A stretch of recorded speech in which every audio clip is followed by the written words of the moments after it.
Metal Art изработува висококвалитетни метални огради, капи и внатрешни скали. Metal Art ги нуди своите квалитетни производи во Македонија и Европската Унија.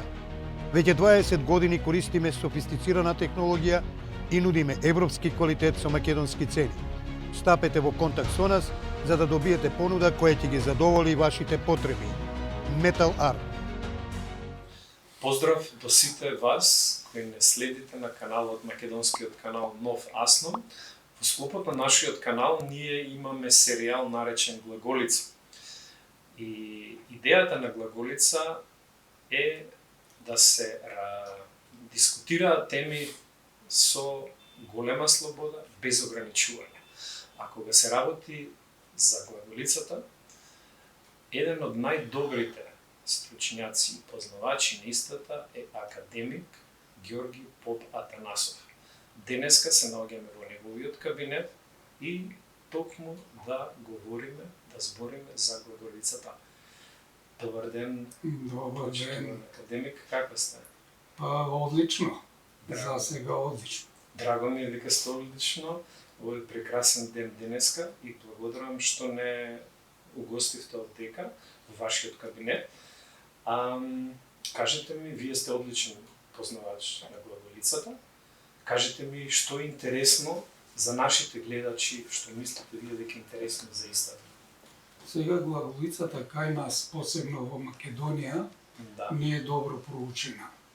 Значи, ние повеќе се занимаваме со оние старословенски ракописи, пишувани со кирилица, меѓутоа оние со глаголица многу слабо ги проучуваме. Инако глаголицата како првословенско писмо е комплексно прашање. Ние не можеме во наш краток разговор тоа да го разјасниме. Меѓутоа ќе кажеме најбитните работи за глаголицата. Ќе почнеме со Велика Моравија, затоа што глаголицата е создадена за потребите на Моравската мисија на светите браќа Кирил и Методиј. Велика Моравија е средновековна држава која се наоѓала на територијата на денешна Чешка и Словачка и населението е словенско.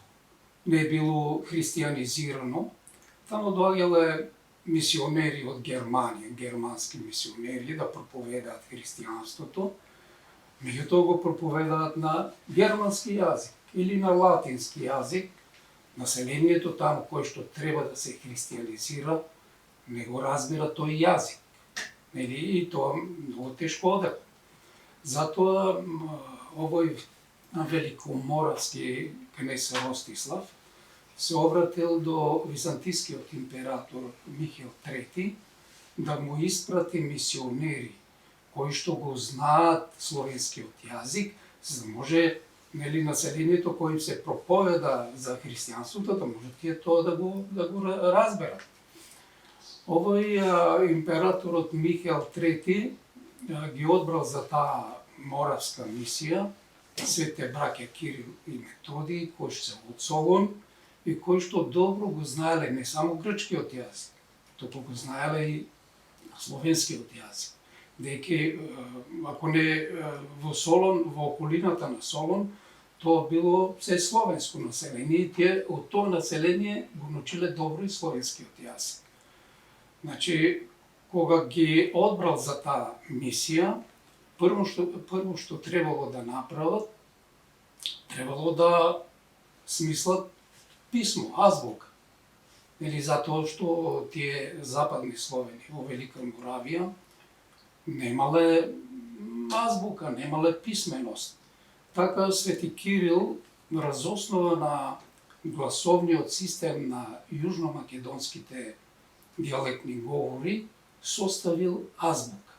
Значи, врз основа на македонски диалектни говори е составена првата словенска азбука, глаголицата. И потоа започнале да преведуваат библиските книги, Евангелието, Новиот Стар Завет, Нов Завет, нели? Да ги преведуваат на словенски јазик и во основата на тој старословенски јазик пак е легнат овој јужномакедонскиот дијалектер говор. Така што еден македонски говор е издигнат на ниво на книжевен јазик за сите словени во тоа средновековје. Тие од тука тргнале на таа мисија, си земале и некои своји ученици, Климент, Наум, биле од Македонија. Потоа во Моравија, некои нивни ученици, и отишле тамо во Моравија, тоа било 863 година. И тамо престојувале 22 години. Свети Кирил, починал 969-та, меѓутоа брат му Методи продолжил оваа мисија со своите ученици до 885 година. Значи во Велика Моравија се употребува исклучиво глаголицата, глаголичкото писмо. Тогаш не постоела кирилица. Кирилицата е подоцна појава. И тука формирала оваа Великоморавска црква. Дори Свети Методий бил великоморавски епископ. Или тој е епископ великоморавски. Меѓутоа, по смртта на Свети Методий, овој папата Стефан Пети издал декрет, папска була, како се вика, со кое што го забранил словенското богослужение, богослужбата словенска, словенското писмо и словенските книги. Значи, се што било тамо напишано, се што имало книги на словенски јазик, со глаголичко писмо, сето тоа е уништено. Уништено, овие учениците на светите браќа Кирил и Методий биле протерани од Велика Моравија. Значи, Климент, Наум и Ангелари тргнале со некој сплав, дошле тука кај Белград. Белград бил па во бугарската држава тогаш, средновековна, и оттаму ги насочиле, отишле во Плиска. Плиска е првата престолнина на средновековната бугарска држава. Тука дошле, меѓутоа во таа средновековна бугарска држава, црквата, значи бугарската црква била управувана од византиска хиерархија, начело со архиепископ византиец. Писмото што се употребува е византиско-грчко, богослужбата се одвива на византиско-грчки јазик, и кога дошле овие овој Ангелари брзо починал, а сете Климент и Наум, овој бугарскиот кнез Борис ги повикал неколку пати на сослушување во царскиот дворец и си рекол: кои сте вие тука што дојдовте да ми го нарушите мирот во куќата, нели? Затоа ќе настане судир меѓу византиската хиерархија таму, архиепископот византиски со овие кои што дошле, нели, и проповедаат, богослужат на словенски јазик. Не им било дозволено во црквите во Плиска да богослужат и да проповедаат на словенски јазик. Интересно.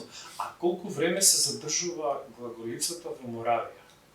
Во Моравија, значи, таму се задржува 22 години. Значи, од 863 до 885 година, значи, со смртта на Свети Методий.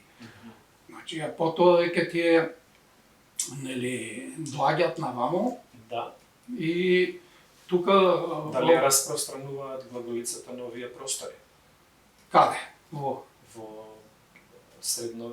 Тука во овој регион. Во регион, сегашниве па тоа, да, тоа ќе дојдеме до тоа, значи, овој, кога биле тамо во Плиска, овој Борис, нивниот кнез, едноставно не ги испратил, ги депортирал во една област новоусвоена пред 20-30 години, Кутмичевица, значи која била скоро вклопена во бугарската држава. Тие дошле тука во таа Кутничевица, тоа е тука Охрид, Албанија, тука околу Охридското езеро. Тие дошле тука и тука, значи, како да кажам, ја одиграла улогата на спасители на Кирило-Методиевото дело. Затоа што тие тука почнале, значи, да богослужат на словенски јазик. Пишуваат книги на словенски јазик, со глаголичко писмо. Додека во Плиска, подоцна и во Преслав, тамо се богослужи на византиско-грчки, се пишуваат книги на црковни на византиско-грчки јазик, нели? Така да, улогата на Свети Климент и на Свети Климентовата црковна организација и потоа ова Охридската книжевна школа, која што действува во рамките на таа Свети Климентова црква, се од големо значење за спасување на Кирило-Методиевото дело. Значи, овие црковни книги кои се предували од словенските првоучители, значи, тие ги носеле со себе и сега тука ги умножувале и ги ширеле. И од Охрид христијанството почва да се шири на север, на Црна Гора, Босна, Хрватска. Значи, глаголицата, например, хрватите прифатиле од Охридската школа. И во Босна имало употреба на глаголица, а подоцна, нели, книги се испратени и мисионери дури во Русија. Русија го добила ова христијанството, па и овие писменост, нели, од Охрид, од Охридската книжевна школа. Така да, значи, тоа е од особена важност за нас, за ова. И тука сега треба да го кажеме и тоа дека скоро сите зачувани глаголички ракописи потекнуваат од Македонија. Значи, може да се каже дека глаголицата е македонски бренд? Па македонска, глаголицата е македонска, по многу основи. По многу основи, затоа што заснована врз македонски диалектен говор. Тука се ширила и се обновила тука во Охридската книжевна школа. Нели? Сите ракописи скоро зачувани ракописи се од македонска провениенција. Овие кога паднало ова Самуиловото царство, византијците уништувале се што е словенска книга. Под изговор дека има во нив еретичка содржина. Така да сите глаголички ракописи, имало многу ракописи, нели, глаголички во Македонија, сето тоа е уништено, зачувано е нешто што било или на Света Гора, или во Светата земја, Ерусалим, Синајскиот манастир, Света Катерина. Значи, тука се најдени само 2 листа тамо во Охридската црква, тоа се ги викаме Охридски глаголички листови. Значи, оние старите ракописи, не овие хрватските кои се пишувани со една аглеста глаголица, ова нашата македонска глаголица, значи е наш бренд, наша марка, да кажеме, наше културно наследство, таа е обла, кругла, има значи заоблени форми. Додека ова хрватската, која што се употребувала долго време, нели, таа е аглеста. Формите се аглести. Значи, од ова моравската мисија, од тие ракописи, се зачувани само 9 листа. Значи, 7 листови е едно тие киевските листови, кои се најдени во Ерусалим, а сега се чуваат во Киев, нели, во Националната библиотека на Украина. Има 2 листа што ги викаме прашки листови, те се чуваат во Прага, во архивот во Прага, 2 листа. Значи, тие 9 листови останале од моравската мисија. Додека иако се уништувани, да, иако и нашите тука се уништувани по падот на Самуиловото царство, пак останале 17 ракописи. Од нив некои се цели кодекси. Значи има наше глаголички ракописи, 17 глаголички ракописи со 1439 листови. 1439 листови, а оние се 9 листови. Значи, кога се проучува глаголицата се проучува врз основа на македонски глаголички ракописи. Така да, овие бугарите обично настојуваат да кажат дека и во Преслав, и во Плиска, и во Преслав, во она Плисковско-преславска книжевна школа, се употребувала глаголицата. Значи, тоа е апсолутно неточно. Дали глаголицата се употребува во Охридската школа и во Охридската и Преславската школа? Значи, глаголицата била во употреба само во Охридската книжевна школа. Тука се пишувале ракописи на глаголица. Тука се богослужението е на словенски јазик. Додека во Плиска и во Преслав, тамо, како што веќе кажавме до сега, богослужението сето тоа е на византиско-грчки. Бугарите настојуваат да докажат дека не само во Охридската книжевна школа, туку глаголица и глаголички ракописи се употребувала и во Плисковско-преславската книжевна школа. И воопшто во она суштинска Бугарија, североисточна Бугарија. Во Втората светска војна започнаа едни раскопки, археолошки истражувања. Бугарија даваше огромни средства. Значи, Преслав, Плиска, целата околина, кај има некои археолошки наоѓалишта, сето тоа го прекопаа. И за да најдат нешто, епиграфски споменик, нешто што е напишено со глаголица. И што најдоа? Најдоа во круглата црква, таа што била главна црква во Преслав, најдоа еден абецедар кој што е некаде до половината, значи глаголичко писмо во таа.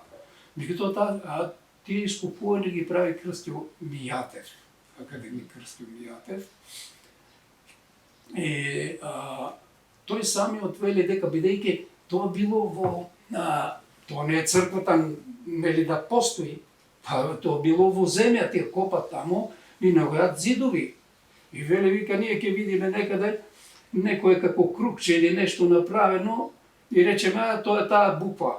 Меѓутоа вика тоа некое коренче се завртело тамо и сега не филозофираме, па му додаваме долниот дел, па тоа и значи прават од ништо нешто импровизации.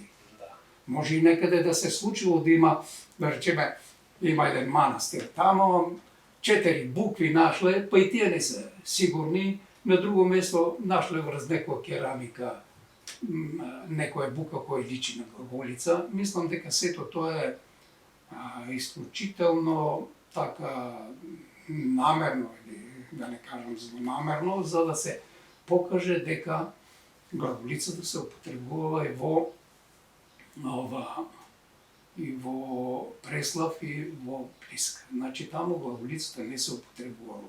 Тамо се употребувало грчкото писмо и најверојатно може да се предпоставува дека постепено, дека 893 година овој бугарски цар, наследникот на Борис Симеон, се одржал еден собор 893 година и тогаш од Преслав пренесена престолнината од Плиска во Преслав. И тогаш се донело решение постепено грчкото писмо, грчките книги, грчката богослужба да се заменува со словенска азбука, нели, со словенско писмо, словенски книги, словенска богослужба. И така почнала тие византиско-грчкото писмо да го прилагодуваат на словенскиот јазик. Значи ова кирилицата фактички е византиско-грчко писмо, грчко писмо. скоро сите букви се грчки. Значи, само оние буквени знаци, кои што се однесуваат исклучиво на словенски гласови, кои што ги немало во грчкиот јазик. Ако ги нема во грчкиот јазик, тие немаат и буквен знак за тоа. Тие немаат, например, Ч. И нацртала овие така, и една од овоите рекла тоа ќе биде Ч, чаша, да личи на чаша. Ш го земала од еврејска азбука, Шин. Ц го земала од еврејска азбука, Цаде, тамо е Цаде, нели, истиот нацрт како Ц, нели, го земале. Така да, а ова Шин го има и во глаголицата, има, нели, тамо Ш така, Шин. Така да, ова кирилицата, овие бугарите постојано, нели, зборуваат дека кирилицата е бугарска азбука, бугарско писмо, значи воопшто не е бугарско, тоа е грчко писмо прилагодено за словенскиот јазик и се додадени Ч, нели, Ш. Тие не може, грци ден денес не може, кажи да кажат 66, 66, нели? Тие немаат Ж, па наместо не може, ти вика не може, нели? Оние букви, потоа ерови, немале тие темни гласови, нели? Темните гласови ги немало. Во тоа време имало, да речеме, и носови гласови, носовки што ги викаме. Има, значи, он, ен, јон, јен. Во Егејска Македонија, во некои села и ден денеска, луѓето викаат чендо. Не велат чедо, чендо. Велат зомб. Наместо зав велат зомб. Значи, така да, и тоа го ги навело овој како Ватрослав Облак и други, да, кои дошле тука и гледат, па викат чендо, висока, медни села околината на Солон. Па велат, од тука е потеклото на старословенскиот јазик. Уште вика чендо, зомб, домб, нели? Тие носовките уште ги употребуваат. И сега што се однесува до тие македонските глаголички ракописи. Значи има некои кои што се, нели, многу важни, Асеманово Евангелие. Значи, сите тие Асеманово Евангелие, најдено во Ерусалим од еден Јосиф Асемани, кој што бил директор на Ватиканската библиотека. Сега се чува во Ватикан, во Ватиканската библиотека. Едно Мариинско Евангелие, најдено во Света Гора од Виктор Григорович во скитот Света Дева Марија. Затоа се вика Мариинско Евангелие. Сега се чува во Руската државна библиотека во Москва, во збирката на Виктор Григорович. Зографското Евангелие. Зографското Евангелие исто така многу значаен македонски глаголички ракопис. Најден е во Зографскиот манастир. Тамо е идентификуван од еден Антон Бихановиќ, кој е Хрват, ама бил австријски конзул во Солон. Тој го видел, сигнализирал дека тој глаголички ракопис е важен. 1860 година овие братството на Зографско братство го испратило како подарок на рускиот цар. И тој вика, шо ќе ми е на мене, нели, ракопис, веднаш го подарил тамо на Руската национална библиотека. Руската национална библиотека, тоа се викала Руската публична императорска библиотека, сега е Руска национална библиотека во Санкт Петербург. И тамо се чува. Значи има една интересна работа, исто да кажеме дека сите македонски ракописи, глаголички, 17 на број, сите скоро се пишувани крајот на 10-ти, почеткот на 11 век. А тоа е времето на царот Самуил. Значи не е исклучено овој, бидејќи веќе со смртта на Свети Климент во 916 година, посебно по смртта и на овој бугарски цар Симеон и доаѓање на престолот на неговиот син Петар, почнала да се форсира и во Македонија кирилицата. Значи, ние имаме зачувани фрагменти од ракописи, па и цели ракописи, например, Савина книга една има, Супрасалски зборник, листови македонски, кирилски лист и така натаму. Има доста новгородски листови, тоа се македонски ракописи, кирилични пишувани во 10 век. Значи, тука почнала да се шири кирилицата. Меѓутоа, кирилицата веќе е грчко писмо. Ако видиш ти едно грчки кириличен грчки ракопис од 10 век, и еден македонски или словенски ракопис на кирилица, па ќе се чудиш дали тоа се на исто писмо пишувани. Треба убаво да видиш, да пронајдеш некој ер, или да видиш дека јазикот не е грчки, туку е словенски. И ќе речеш, ова е наистина словенски. Значи, писмото е скоро идентично. И тоа сакам да кажам дека најверојатно царот Самуил, бидејќи бил постојан судир со Византија, тој одново го сакал да го како да кажам, да го обнови ова глаголицата и да неа, значи, засили незината употреба, бидејќи тоа е автентично, значи, словенско писмо. Инако бидејќи судир со ние, тој сака да се оддалечи од таа нивна хегемонија, од тоа нивно културно влијание, религиозно влијание. Најверојатно затоа глаголицата е малку, нели, зајакната незината употреба баш во времето на царот Самуил. Браво. Колку време глаголицата е застапена на овие простори, а колку време е на просторите, например, на Моравија, Хрватска и другите региони? Па тука, значи, во Македонија глаголицата некаде се употребува докај почетокот на 12 век. Значи, активно се употребува глаголицата. Се употребува паралелно и кирилични ракописи. И тоа во активна употреба во богослужбата, во тоа, значи, се употребува до почетокот на 12 век. Ние имаме, например, еден битолски триот, го викаме, кој што е земен од овие бугарите, сега е во библиотеката на Бугарска академија на науките, кој што е пишуван врз основа на глаголска предложка, значи, крајот на 11 или почеток на 12 век, кој што му е позајмил некој свештеник од Вапа, кој што јовој ги пишувал зидно време и брзал да пишува, затоа што ќе дојде да има богослужба на Великиот пост ќе дојде.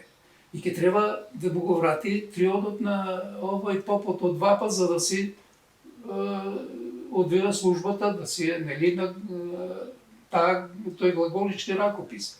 Што значи, крајот на 11, почетокот на 12 век, веќе, значи, се уште се употребувала ова глаголичките ракописи.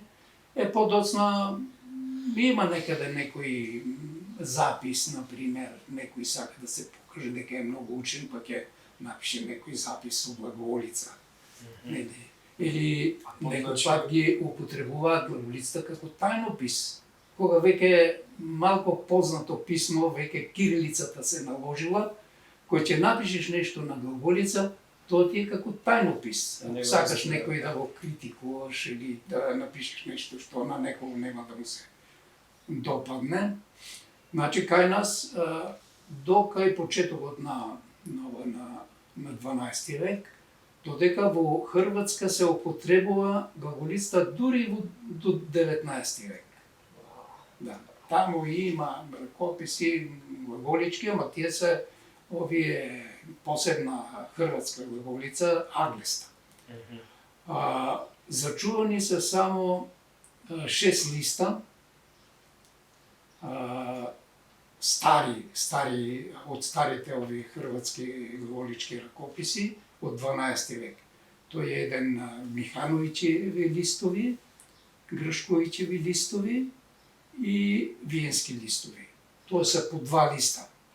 Значи, овие Гршковичевите листови се и овие Михановичевите се дел од апостол, а виенските листови се дел од служебник. А што е битно исто така да го кажеме дека овие Михановичеви листови, тие глаголички листови се пронајдени во Иловичката крмчија, тоа е еден номоканон кој се чувал во библиотеката на Марковиот манастир тука кај Скопје. Па тука е зел таа на Иловичка крмчија Михановиќ, австрискиот конзул во Солон, и потоа целата Михановиќева збирка има некаде околу 40 ракописи. Тој ја подарува на некогашната како се викаше Југословенска академија знаности и уметности, ЈАЗО, сега се вика ХАЗО, Хрватска академија на знаности и уметности. Значи, само тие 6 листови, остатоци од глаголички ракописи, стари од 12 век, значи се хрватски, и тие се пишувани се уште со оба глаголица, со македонскиот тип на глаголица. Наспротивната која Која веќе постепено се оформува како аглеста, што значи дека тие глаголичката писмена традиција наследиле од Охридската книжевна школа.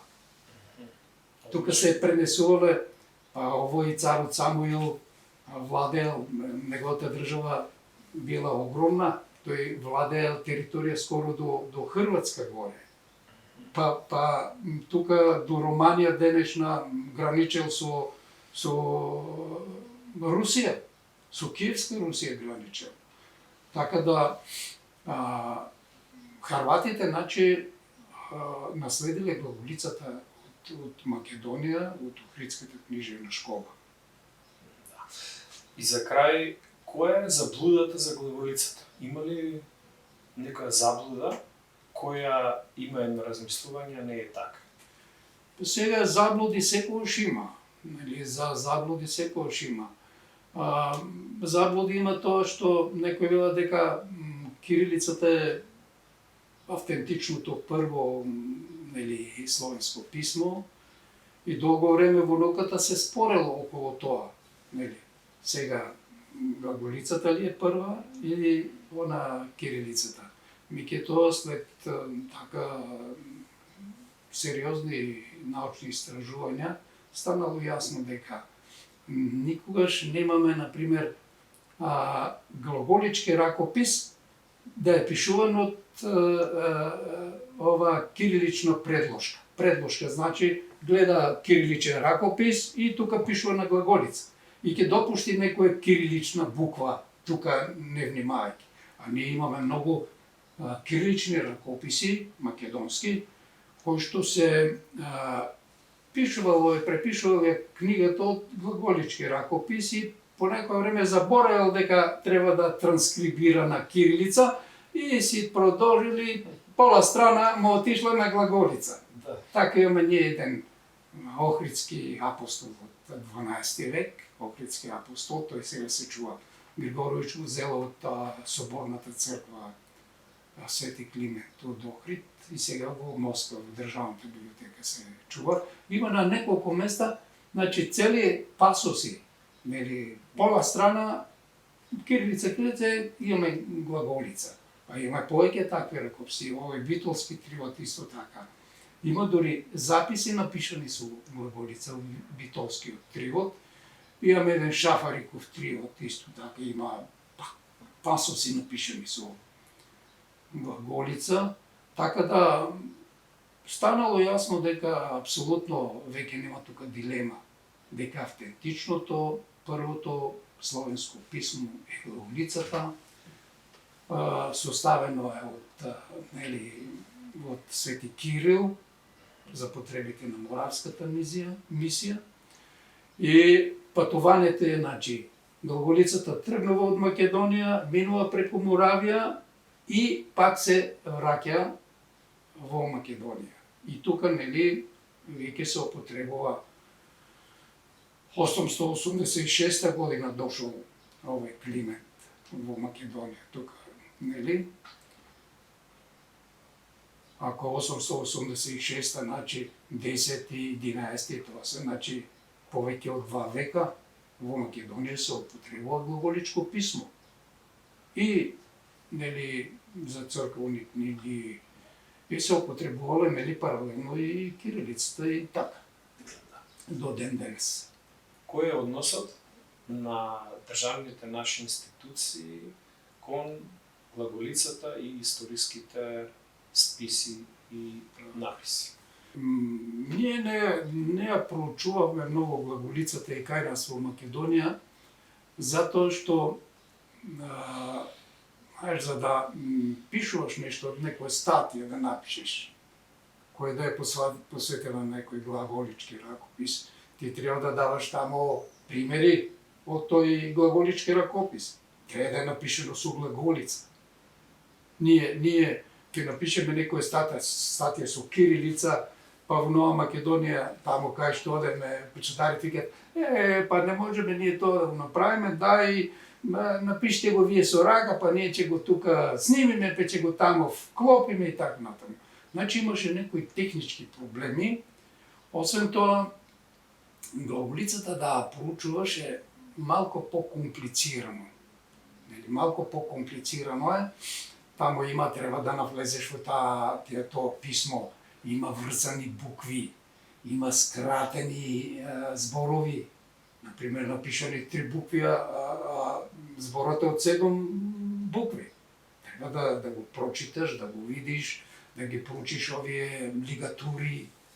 Например, она Д, например, со В често се врзува, овие некои, како да ги кажам, како котелци, така, нели? И едно и друго има и следен котелец и за едната и за другата буква. Така да малку беше по-комплицирано. И еве ден денес, например, сега веќе не е комплицирано. Сега има интернет, компјутери, има глаголичка азбука, нели, и може тоа да се веќе работи. Меѓутоа први, за да го тоа работиме, треба да имаме држава. Таа држава треба да финансира научни кадри.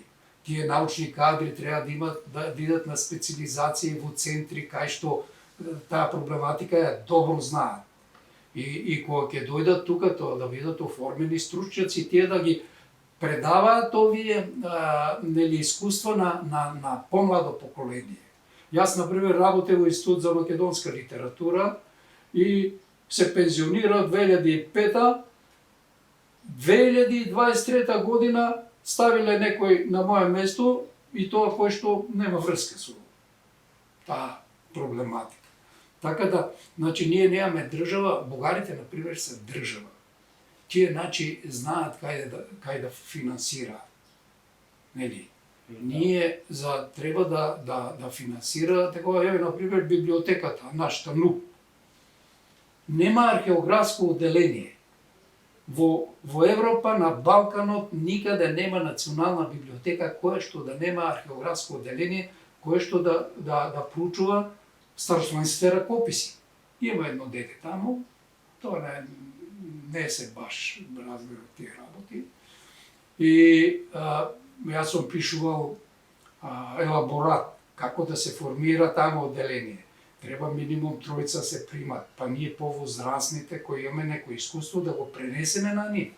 Нели?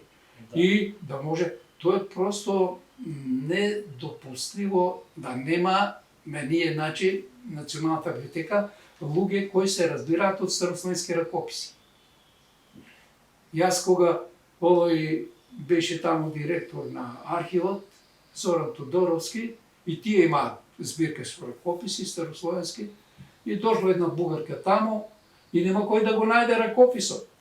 Не може да познаат кој е тој ракопис што го бара бугарката. Па ме вика мене, бе Георги, дојди таму да го најдеш тој ракопис, вика, инаку брука, вика, не може да го најде ракопис. Па викам, треба да носите во депото, там обично не влегуваат други луѓе. Тој таму отвори, еве го бе тука ракопис. Значи, комплетно сме ние неорганизирана, нефункционална држава, значи време е да помислиме да си обновиме државата и да личи на држава. Ова нашето моментално не личи на држава. За жал. Благодарам за овој возбудлив разговор. Поздрав, се него.